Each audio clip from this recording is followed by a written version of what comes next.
Koursk a subi une attaque de drones ukrainiens de grande ampleur, provoquant l'incendie de plusieurs bâtiments. Une femme de 85 ans est décédée et 9 autres personnes ont été blessées.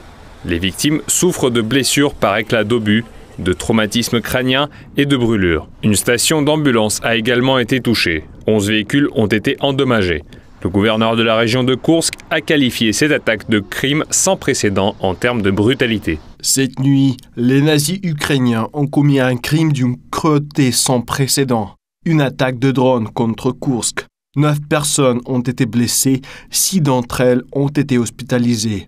Nous verserons des indemnités à tous les blessés, chacun bénéficiera de soins.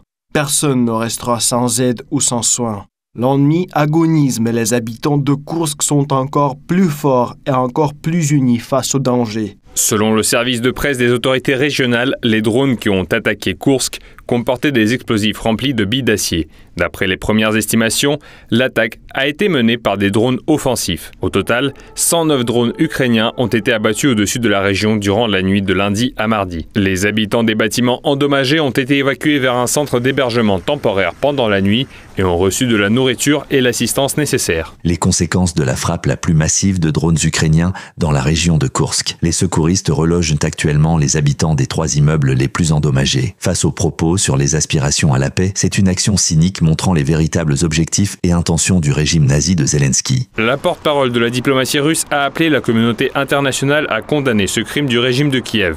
L'ambassadeur itinérant du ministère russe des Affaires étrangères pour les crimes du régime de Kiev a également réagi. Selon le parquet, une enquête criminelle pour actes terroristes a été ouverte et une analyse en laboratoire des explosifs a été ordonnée.